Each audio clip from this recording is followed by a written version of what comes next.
Roman Diary, the Journal of Ileona, a young slave. This is the journal of me, Ileona, a new diary for my new life in Egypt, year 3 of the 221st Olympiad. My thoughts run faster than my pen as I write this, for today I learned that our lives are about to change.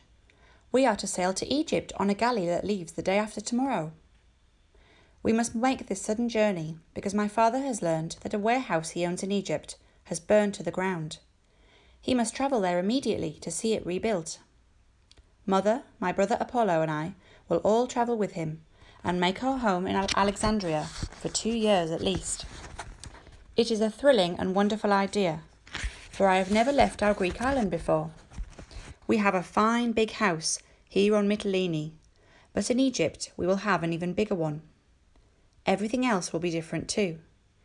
This, in truth, is why I have begun a diary, so that I might write down all that we do on each day, and record everything new while it is still fresh. To help in this project, my mother has given me a writing set, a bundle of fine goose quills tied with a purple ribbon, a knife to sharpen them, a travelling ink pot, and a roll of the finest papyrus I have ever seen. Its surface is as smooth as the skin on Apollo's back. In just 2 days, we shall board our ship in the harbour here and set sail from Mytilene across the warm Aegean Sea. I think I shall like to stand at the front, let down my hair and feel the salt wind comb and curl it. In little more than a week, we shall be in Alexandria. I cannot wait for this adventure to begin. First day of our voyage. This morning before dawn, we came aboard our ship. As the sun rose, the crew put out their oars and began to beat a splashing tune on the water. From land, I have often watched boats leaving the harbour. They seem to glide gracefully over the blue sea. From the deck, the view is different. 100 men or more must strain every muscle to push the boat forwards. This morning, though, the crew did not labour for long. The wind blew from the land, and once a sail was raised, they could rest. I stood at the front of the ship with Apollo to let the wind comb my hair, as I had dreamed. Instead, it teased into a knotted mass, which took an hour to untangle. 5th day. Pity us! Apollo and I have lost everything we loved and cherished. Now we are orphans and slaves, to be bought and sold like goats. We were but half a day from Rhodes when a sail appeared behind us.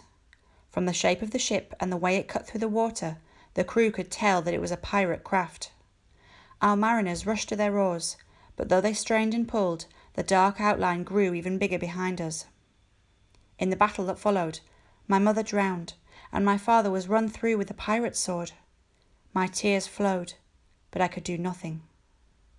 The pirates were not interested in the ship's cargo of wine, only in taking slaves, which they called self-loading cargo. They took from Apollo and me all we possessed, except my ink, pens, and papyrus.